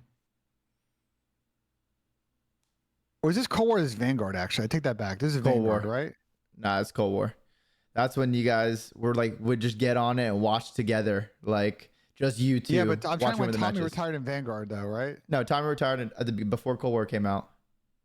I'm trying to remember. Did he play Vanguard? No, Ben. Vanguard's after Cold War. Tommy retired. Okay, I'm dumb. Cold War was year 2. I'm dumb. Don't worry about it. Okay, so Cold War. Okay, so like he has hand issues in Cold War. We took over event production at the time for the league with the assumption that at that point events were going to return at the end of the year. So we were planning champs. We were planning a event or two, Major 4, Major 5 in Cold War, I believe. So Major 4 was like closed, Major 5, and then we were really planning champs that year. And then that's when Tommy hit me up in January, because I had known about Tommy's hand issues, and it was a real rough phone call because Tommy, as you know, like he really wanted to play. Yeah, of course. And it became clear that like he couldn't, and so I helped him sort of figure out how to like publicly announce that he was taking a break. It was really funny. I actually ghost wrote his entire retirement statement. The original draft of that's really Tommy sucked. has ghostwriters? No way. Yeah, I was a ghostwriter for Tommy on that statement. No way. I'm going to take credit. Tommy's original statement fucking sucked, and I wrote a much better one. There we go, man. There we go. But I'm trying to remember. it was sometime after we were like, he was like, because he's trying to figure out what he was going to stream every day. And he was like, obviously, I'm going to watch these matches. Like, do you want to just hop on and do a podcast? Because you probably know this. Probably, Tommy and I had gone to one of the boot camps. I think the pre-Miami boot camp of Black Ops 4. There's a famous Hector tweet that he had told me and that he would pay any amount of money to have me and Tommy do a show or a podcast together. I've found this tweet before. I'd have to like fucking look it up. But there's some fucking tweet out there from Hector in like 2018 about this. And so Tom and I always talked about doing content together. You know what I'm saying? Yeah. And so he was like, "Do you want to just do this with me?" And I'm like, "We'll do it together." And I was like, "Bet." Like it wasn't really an issue with Adam or Activision at that point. Like no one knew what it was going to be. Yeah. Of so course. we started doing it. And you know, we were just doing it for fun. And then it really got big at the end of that year. Yeah. You know what I'm saying? Like, and towards the end of Cold War was when it got really big. Like we went to Champs. Because I wasn't working Champs. Okay. I wasn't working Champs because the Johanna thing had happened prior to Champs. So that was all, I was dealing with that at work. So I got sidelined for Champs, and then I just went then to just work the flank. And we got a lot of viewers that weekend. I think Tommy got like, I don't remember what we hit that weekend, but it was something insane in that fucking hotel room. And that's what I knew, like this show is like actually taking off. And then I was forced really to make a decision a year later about like I can't half in, half out, like doing my current job at Esports Engine, because at that time a year later we were then not only doing the production for the league, we were doing the broadcast, right? They'd fired the broadcast team after Cold War and brought us in. Yeah. And it's like now I'm in a real conflict of interest situation. Shout out to Matt K, because after the Johanna thing had happened, and I got kind of like, you know, I apologize for it's a whole thing. Matt K, who was sort of taking over the role at the time, was very adamant that he wanted me on the client side through Esports Engine to run kind of our execution of the deliverables they had for us. So like shout out to Matt, because like I was then kind of put in this position where I have to like figure out a whole lot of shit. How are we going to do studio broadcast? How are we going to broadcast these events? This is like now COVID. This is the first year after COVID. Like all this shit's getting figured out on the fly. But it was clear talking to Adam and Pete, like Melican, like I can't have 1 foot in, 1 foot out. It's just going to create all these ethical and business problems. So talking to them, I was like, well, why don't I just become a full-time content creator? Like, fuck it. Like I try it. If it doesn't work, like they'll always just hire me back, right? Like, Yeah. you know what I'm saying? So right before Major in Vanguard, right before Major 5, was it Major 5 was New York? Major 4 was New York. That's when I'd quit. Major 4, yeah. I went to Toronto, and then after Toronto, I put in my notice. And so I didn't work Major 4. And now it's like that you know what I'm saying? Like now the show is getting real big. Yeah. Have we done watch parties at events? I don't think so. Tommy went to Toronto and just did it at the office. The first time we really started doing them at events is the next year. Okay. That was what, MW2? Yeah, MW2 is like when we really leveled up the show, because that was at Raleigh. Yeah. Where you had the couch in the event, like in the arena. Yeah, we were like back at the venue at Raleigh MW2. Like that was when I was like, you know, I had then had the whole summer to think about this, and I'm just like, bro, going in this year, like we really like should go to all the events. Yeah. Like, now that we know how we can do this, now that we know there's the infrastructure for it, this shit's getting really big. We're back on Twitch, which was the big thing. So keep in mind, at the time, the first 2 years were on YouTube. Modern Warfare 2 was on Twitch. We were like, bro, everything just kind of lines up. Yeah. So we went, and like that was a big moment for me. Like Raleigh, like the shit that went on at Raleigh or set up Sunday at that event, I was like, bro, I was actually just like fucking blown away. It Sucks we haven't had an event like that since then. Yeah. Well, I actually want to ask you, what would you say has been like the biggest test for you, or like the biggest issue that has arisen when you were on the flank, and how did you learn from it and move on from whatever that issue was? Because I know I'm sure there's a lot of logistical things and like a lot of stuff behind the scenes. That stuff. That's an easy question. I should never have done or thought about or told Tom it was a good idea to do that podcast about the Kyler situation. That was always a very stupid decision. It was a stupid decision on my part because of what I was doing business-wise. I was just not thinking. And then the hot mic thing just didn't help. That was probably the worst thing I've ever done. I almost got fired because of that. Yeah, that was a rough time. Shout out to Adam, because I think anyone else would have probably fucking sent me packing. Yeah. But that was the biggest thing I learned from. We just had to be more careful about how we talked about topics like that. It's not to say that I think there need to be a conversation about that, because it was, and I think subsequently that conversation actually led to positive changes in the CDL, right? They started drug testing, all that stuff. But me being on that episode, I should have been like, if you want to do an episode, I can't do it for business reasons. I think people will understand. Yeah. Like, you know what I'm saying? Like, that was probably the stupidest decision I made in my life. There's another decision that I made in my career, and you know exactly what it was. That was probably number 2, but I'm not going to talk about that one until the other person talks about it. Yeah. But you live and learn, Ben. You live and learn. What would you say has been like, where do you see the flank this next year, and like just the future of the flank? Like, how do you see it growing? What do you guys want to do? Like, what are your goals with it? Because I know you're always thinking of how you can improve it and grow it bigger. Well, I think a big thing for us this year, it took us a while to figure out how to sell and really get a good sponsor pipeline for the show. I think Tom and I have always had a goal to make the show self-supporting its economics, i.e. bring enough money in with sponsors and partners that we can, pay all of our talent, pay people like Val's that support the show, people like Gersh that support the show. And I felt like this year we've done a very good job through our partners at Xfinity and Steel Series. Ghost Energy's done a couple of stuff for us over the past couple of years. And a few other folks, Micro Center last year, to help us get to a point where this year we brought in enough money that, that has covered a lot of the base economics, or most of the base economics of the show. I think continuing to build the show as a business is really where I want to take it. Yeah. I wanted us to start experimenting, doing other games. Tom and I have talked about that. Do we have, or maybe want to do like sister podcasts, make kind of a flank podcast network? Yeah. There's a lot of ideas Tom and I have talked about.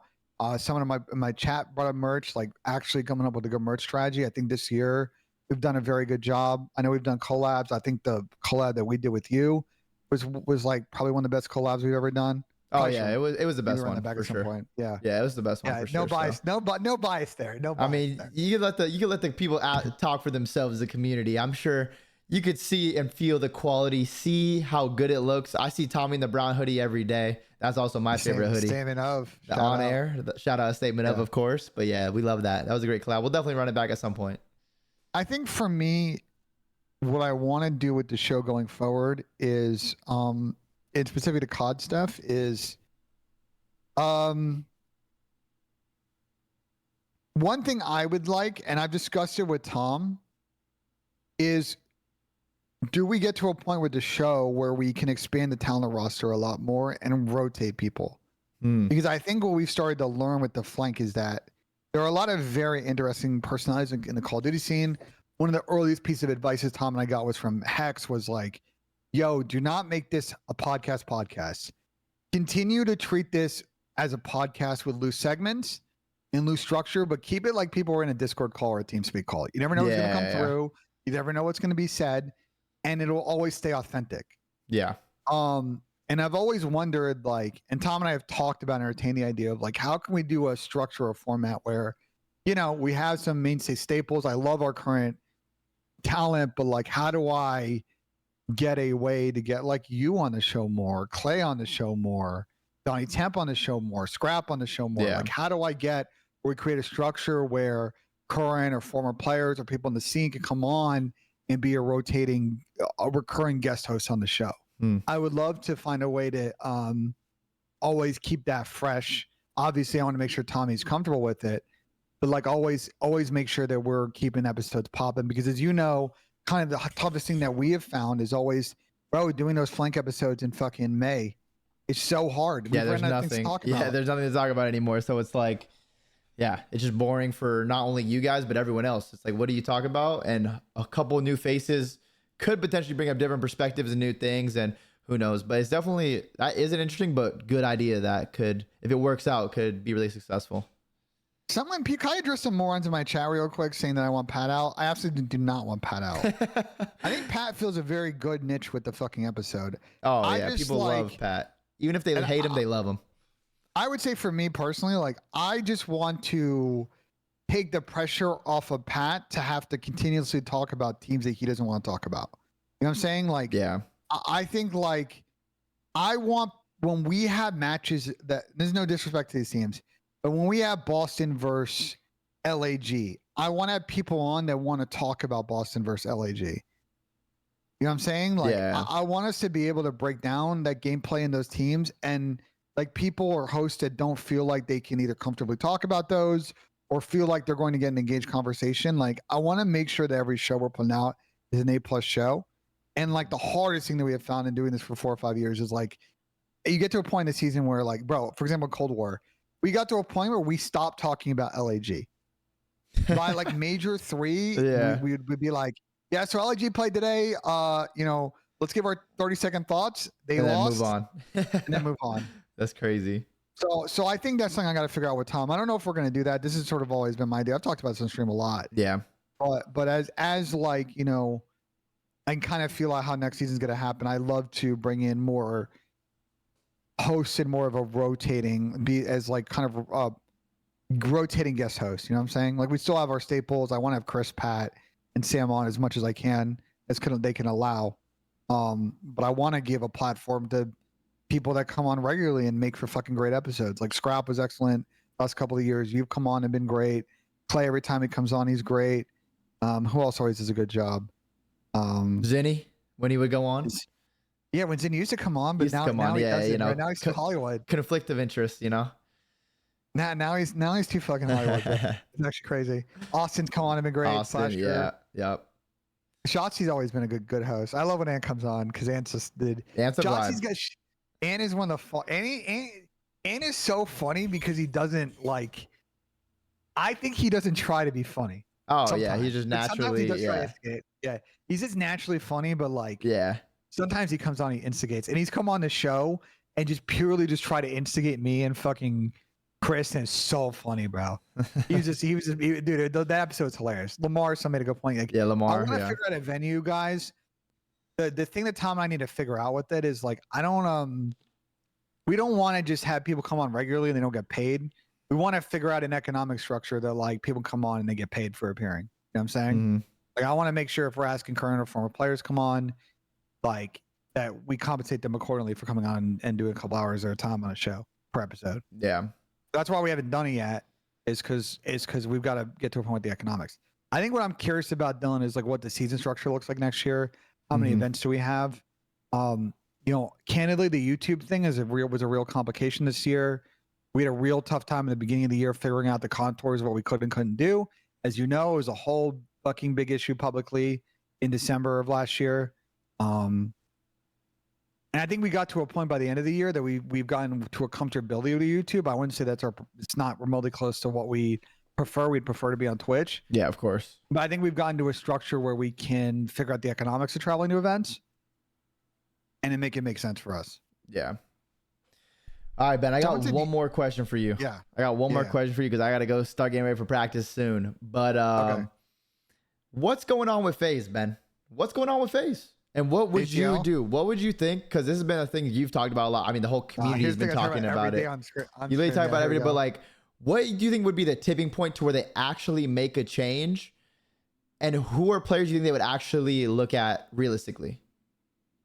So I think what's going on with ATL is that you were in a similar situation, I think, with your old FaZe Clan team. I think like you teamed together for so long, yeah, that there becomes a lot of very small and minor interpersonal issues, and they all kind of stack up over time, and it creates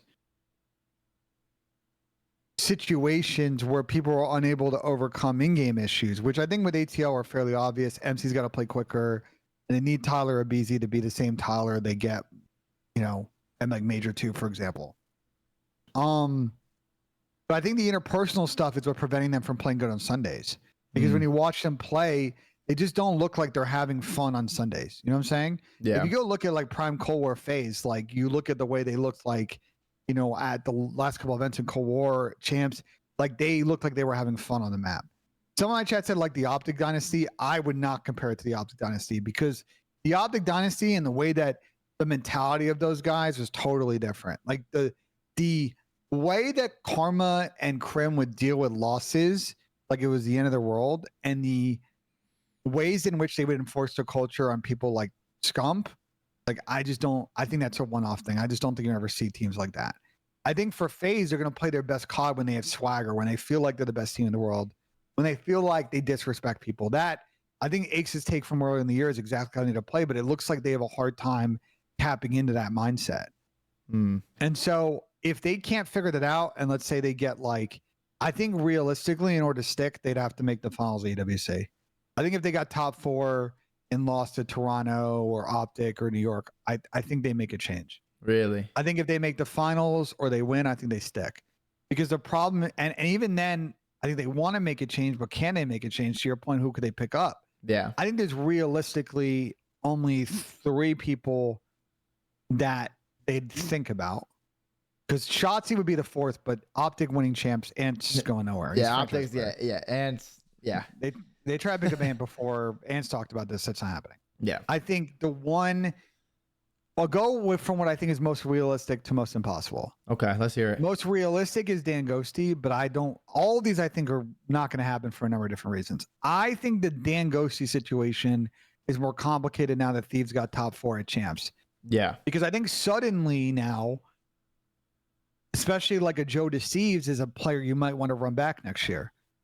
Because as much as Joe has talked about, and I've talked about with Joe on stream, that like he's had a little bit of a learning curve coming to CDL, trying to be better about decision making, being better about being engaged in practice and reviewing VOD. But he's so naturally talented, and the way that he played at the end of the year, it's like I don't think you want to let him go to another fucking team and make them better. So like you look at like their sub duo and Dan, I think now I love Byron Nasty, but I think unfortunately for Byron, I think he's the most replaceable person on the team. I think for Thieves is a way in which you can pack a punch and take the next step up as a team. And I think you want Dan to be part of that. You know? Oh yeah. I mean, I don't think they're gonna sell Dan. Like usually the contracts are 2 years. They were gonna want to get the most out of him and then let him go to whatever team he wants to and just be a free agent the following year. But it's like you have a young rookie superstar.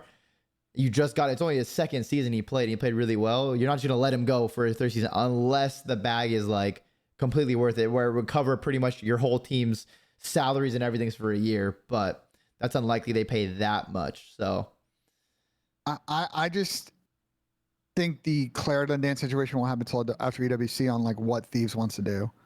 Yeah. Because it seems like Matt has made it clear on stream that he doesn't want Dan to go. He obviously had that.